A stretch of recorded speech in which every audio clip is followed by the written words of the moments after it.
Hello students, good morning, जय हिंद। मैं Vipin sir और जीव का केमिस्ट्री क्लासेस में आपका एक बार फिर से स्वागत है। हेलो स्टूडेंट्स, आप पढ़ रहे हैं class 12th chemistry chapter number 13 part 6। Chapter number 13 में पार्ट 6 आप पढ़ रहे हैं और पार्ट 6 में आपको ये पढ़ना है कि अभी तक आपने जो पढ़ लिए हैं वो कंपाउंड सारे पढ़ लिए हैं, ठीक है ना। सारे कंपाउंड आपने पढ़ लिए हैं। आज जो हम चालू कर रहे हैं वो शॉर्ट आंसर हैं, यानी इसी चैप्टर से रिलेटेड कुछ शॉर्ट आंसर हैं जिनके बारे में हम आपको आज पढ़ाने वाले हैं, ठीक है ना। तो शॉर्ट आंसर के बारे में जानते हैं कि क्या है शॉर्ट आंसर और इनसे हम कैसे अपनी बोर्ड प्रिपरेशन के लिए प्रिपेयर हो सकते हैं, ठीक है। तो आइए शुरू करते हैं बिना किसी विलम्ब के। और आपको अच्छी प्रिपरेशन करनी है तो आप बने रहिएगा जीव का केमिस्ट्री क्लासेस में। साथ में मैं बार बार कह रहा हूँ कि आपके अनसॉल्व सॉल्व हो चुके हैं और अनसॉल्व को सोल्यूशन बनाना आप लोग शुरू कर दीजिएगा।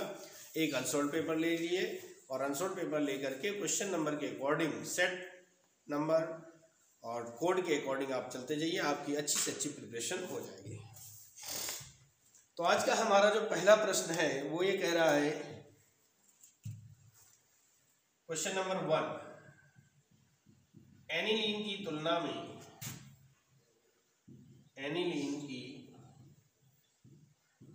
में मेथिलेमीन प्रबल क्षारीय होता है। मेथिलेमीन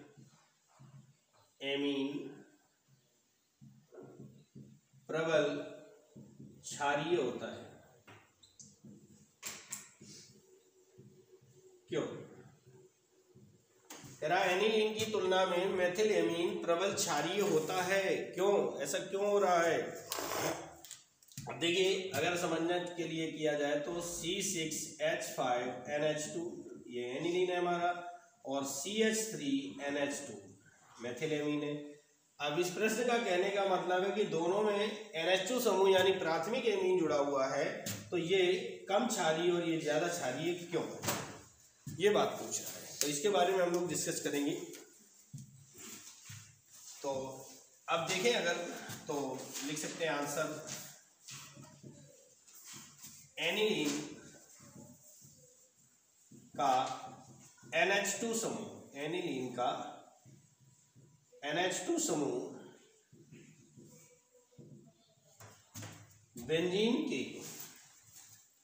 बेंजीन वलय से या बेंजीन रिंग से जुड़ा होता है, ठीक है ना। एनिलीन का NH2 समूह बेंजीन वलय से जुड़ा होता है, बेंजीन रिंग से जुड़ा होता है, जिसमें नाइट्रोजन परमाणु पर उपस्थित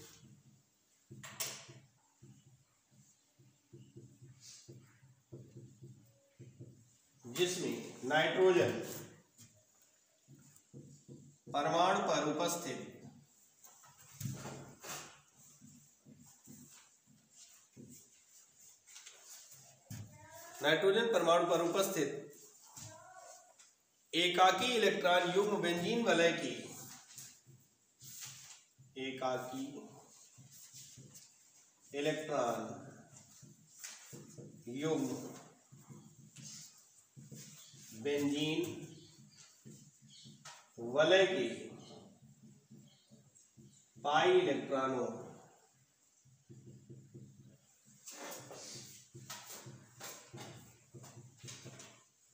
से संयोग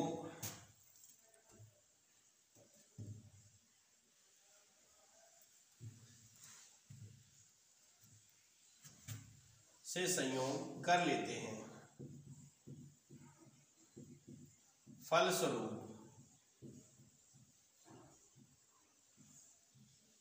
इसकी क्षारकता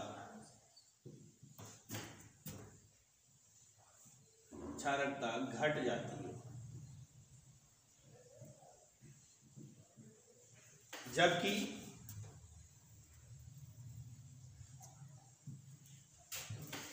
मेथिलेमीन का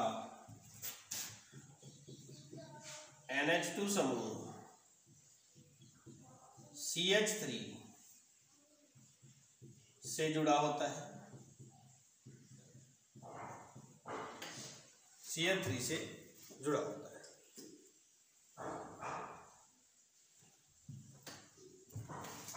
जिससे नाइट्रोजन परमाणु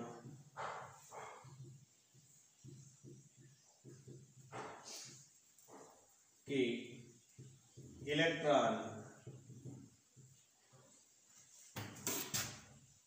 घनत्व में वृद्धि हो जाती है, जिससे नाइट्रोजन परमाणु के इलेक्ट्रॉन घनत्व में वृद्धि हो जाती है। फलस्वरूप और यह एनिलीन की तुलना में ऐसा क्यों होता है अभी बताते हैं। और यह एनिलीन की तुलना में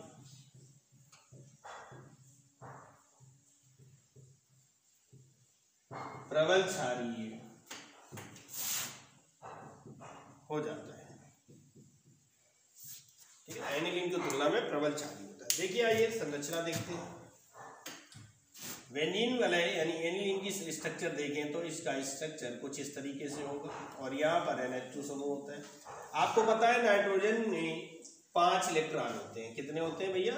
नाइट्रोजन की बाहरी कक्षा में 5 इलेक्ट्रॉन होते हैं, जिनमें 1, 2 और 3 इलेक्ट्रॉनों का संयोग हो जाता है, 2 बच जाते हैं, है ना।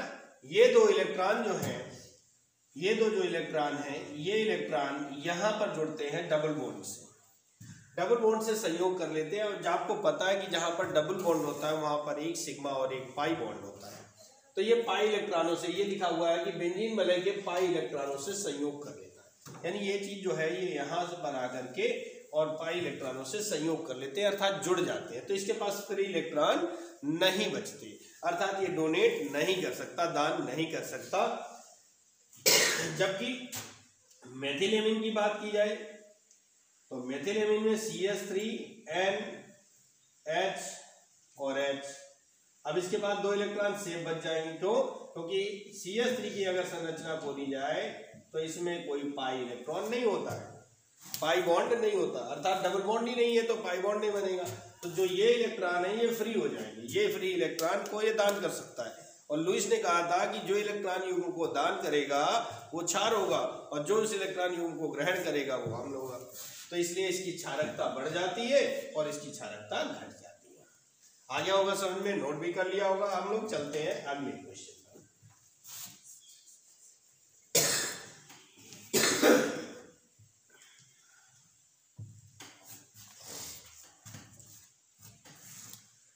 क्वेश्चन नंबर 2 है हमारा,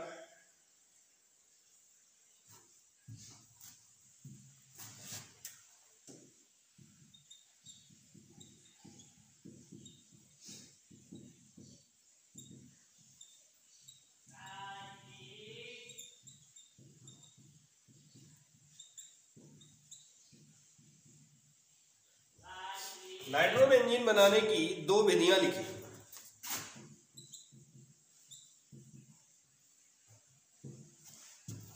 तथा इसकी अम्लीय व उदासीन माध्यम में अपचयन अपक्रिया का रासायनिक समीकरण दिए तथा इसकी अम्लीय व उदासीन माध्यम, अम्लीय व उदासीन माध्यम में रासायनिक अभिक्रियाओं की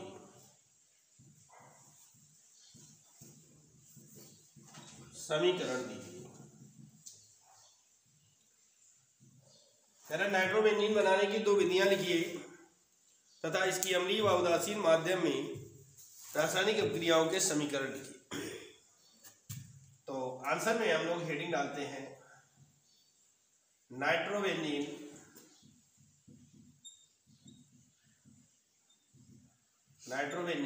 यानी कि C6H5NO2 बनाने की 2 विधियां, ये हमारी हेडिंग हो जाती है। तो नाइट्रोबेंजीन बनाने की दो विधियां, तो नाइट्रोबेंजीन बनाने की जो विधियां हैं वो हम आपको पार्ट 5 या पार्ट 6 चल रहा है, वो पार्ट 5 में हम आपको पढ़ा चुके हैं, इसलिए इसका आंसर जो है आपको पार्ट 5 से मिलेगा। ठीक है ना। पार्ट 5 से बनाने की दो विधियां लिखी है, वहां पर 2-3 विधियां लिखी हुई है, कोई भी दो विधियों का आप वर्णन कर सकते हैं। इसके अलावा पार्ट 2 में वहां से भी आप देख सकते हैं कि एमीन बनाने की सामान्य विधियों में वहां से भी मिल जाएगा। ठीक है ना। वैसे जो आपको पार्ट 5 में करेक्ट आंसर मिलेगा, तो आप पार्ट 5 को देख लीजिएगा। साथ में जोड़ रहा है इसकी अम्लीय व उदासीन माध्यम में अपचयन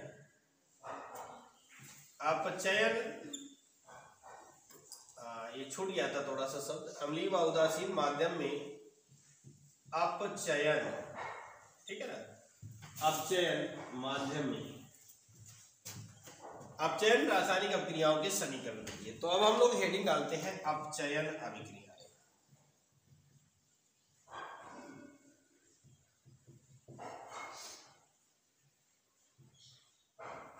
अपचयन अभिक्रियाओं के बारे में हम लोग देखते हैं क्या होती है। इतना, इसकी दो विधियों का आंसर आपको पार्ट 5 से देख लेना है, पार्ट 5 से इसका आंसर दे देना है। उसके बाद में यानी दो विधियां लिखने के बाद में हेडिंग डालेंगे अपचयन अभिक्रियाएं, जिसमें कि ए नंबर होगा अम्लीय माध्यम। अम्लीय माध्यम की बात कर रहा था ना, कह रहा है अम्लीय माध्यम में और उदासीन माध्यम में। एसिडिक मीडियम में क्या होता है, नाइट्रोबेंजीन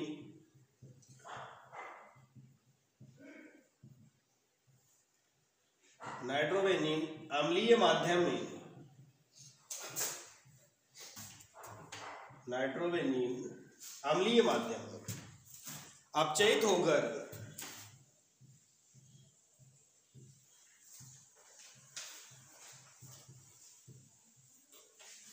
नाइट्रोबेंजीन अम्लीय माध्यम में अपचयित होकर एनिलीन बनाता है। नाइट्रोबेंजीन अम्लीय माध्यम में अपचयित होकर एनिलीन बनाता है। एग्जाम्पल के लिए C6H5NO2 प्लस हाइड्रोजन। कितने हाइड्रोजन की आवश्यकता है वो बाद में देखेंगे, पहले तो इसका अम्लीय माध्यम में यहाँ पर कोई एक अम्ल ले सकते हैं, HCl है, H2SO4, HNO3, कोई भी अम्ल ले सकते हैं, और ये बना देगा C6H5NH2 प्लस H2। इधर ऑक्सीजन हमारी 2 है, बैलेंस करने के लिए 2 चाहिए। हाइड्रोजन 2 दूनी 4, 4 और 2 6, 6 5 11, 5 है। अगर यहाँ पर हम 6 कर दें तो हमारा बैलेंस हो जाएगा समीकरण। ठीक है ना। तो ये थी अम्लीय माध्यम में कि नाइट्रोबेंजीन अम्लीय माध्यम में अपचयित होकर एनिलीन बनाता है। इसका बी नंबर है उदासीन माध्यम में।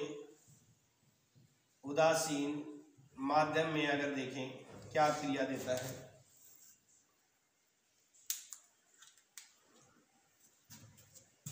तो उदासीन माध्यम में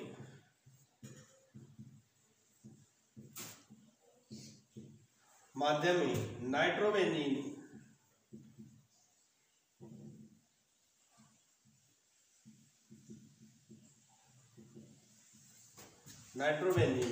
अपचयित होकर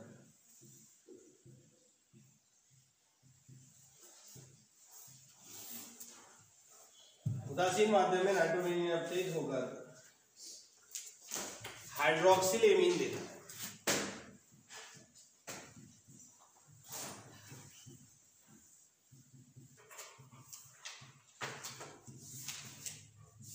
हाइड्रोक्सिल एमीन देता है, यानी नाइट्रोबेंजीन जब अपचयित होता है उदासीन माध्यम में तो क्या बनाता है, हाइड्रोक्सिल एमीन बना देता है। ठीक है ना, हाइड्रोक्सिल एमीन देता है। आइए एग्जांपल देखते हैं।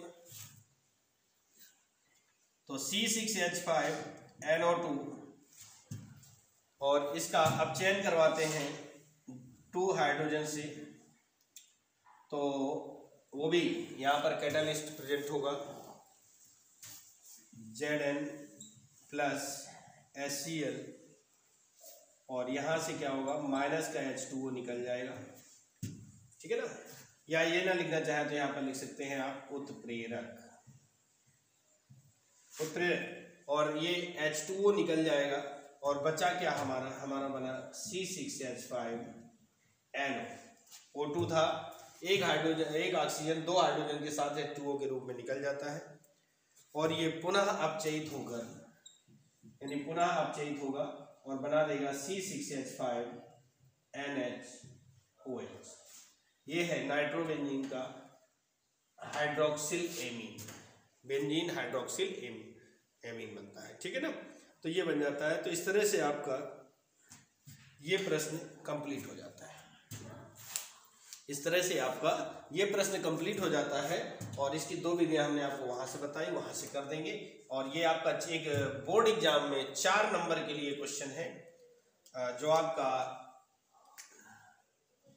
2022 में आ सकता है 4 मार्क्स पर। ठीक है ना, 4 नंबर पे ये क्वेश्चन आ सकता है आपके लिए, बोर्ड के लिए इंपॉर्टेंट क्वेश्चन है। साफ करते हैं और चलते हैं अगले प्रश्न की ओर।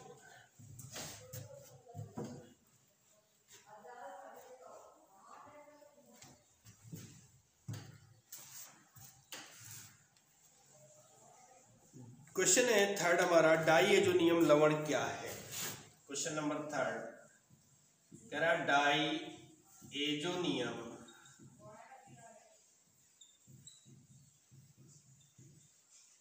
लवण क्या है, ये हमारा प्रश्न है। आंसर हम लोग देखते हैं क्या करेंगे कि डाइएजोनियम लवण क्या होता है। बहुत छोटी सी डेफिनेशन लाएंगे, बहुत छोटी सी, बहुत सिंपल तरीके से, बहुत ही सिंपल लैंग्वेज है। अगर आप देखेंगे, वीडियो को ध्यान से देखेंगे तो आपकी केमिस्ट्री समझ में आएगी, और अगर देखेंगे ही नहीं तो फिर ऐसे ही हो जाएगा। और भैया कंजूसी मत किया करें, एक लाइक कर दिया करें, एक कमेंट कर दिया करें, वीडियो को शेयर कर दे, आप फायदा उठाएं और दूसरों को भी। तो लिख सकते हैं हम लोग कि वे एरोमेटिक प्राथमिक एमीन, एरोमेटिक प्राथमिक एमीन, वे एरोमेटिक प्राथमिक एमीन जिनका सामान्य सूत्र, वे एरोमेटिक प्राथमिक एमीन जिनका सामान्य सूत्र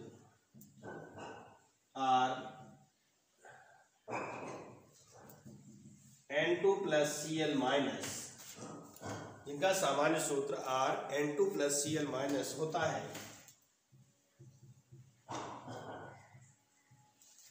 वे एरोमेटिक प्राथमिक एमीन, एरोमेटिक की बात कर रहा है, इसका मतलब बेंजीन रिंग से जुड़ा होगा, इससे जुड़ा होगा, बेंजीन रिंग से जुड़ा होगा।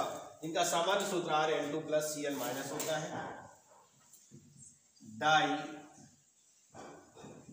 Diazonium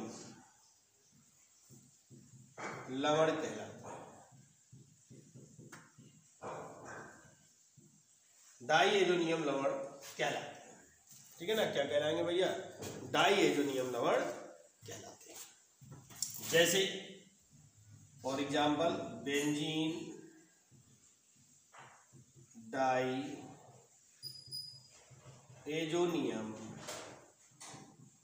chloride.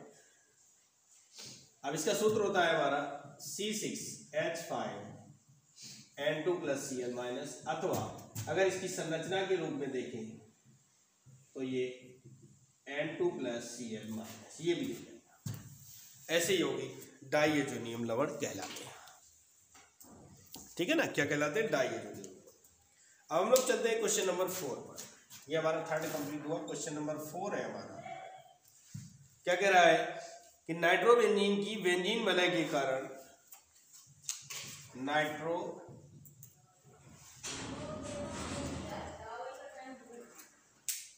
की बेंजीन वलय के कारण, नाइट्रोबेंजीन की बेंजीन वलय के कारण एक रासायनिक अभिक्रिया लिखी है। एक रासायनिक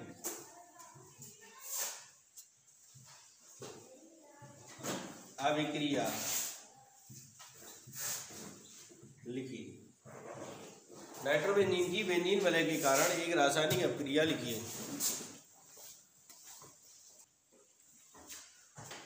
तो नाइट्रोबेंजीन की बेंजीन वलय के कारण एक रासायनिक अभिक्रिया लिखना है जिसका आंसर है, मतलब कुछ नहीं करना, केवल एक रासायनिक अभिक्रिया देना है। ठीक है ना। तो देखिए क्या करते हैं हम आंसर में कि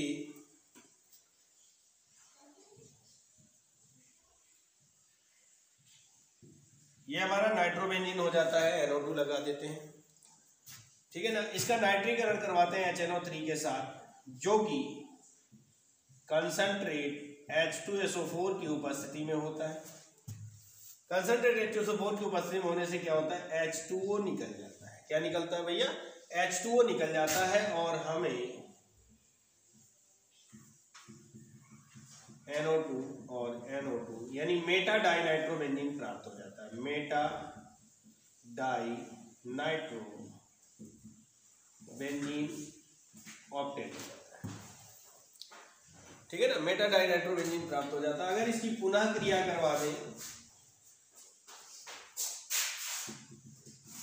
HNO3 एवं कंसंट्रेट H2SO4 के साथ पुनः क्रिया करवा दें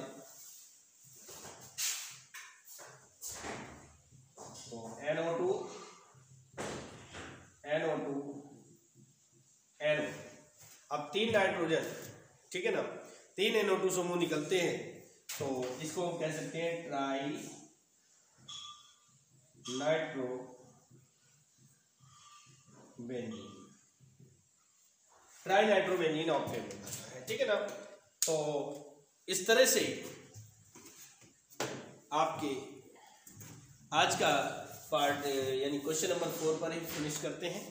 इसके आगे का टॉपिक जो होगा वो आपको अगले टर्न पर मिलेगा। तब तक के लिए नमस्कार, जय हिंद, जय भारत। और वीडियो पर बने रहिए जीविका केमिस्ट्री क्लासेस में, जिससे आपकी अच्छी से अच्छी प्रिपरेशन हो सके। ठीक है ना। नमस्कार, जय।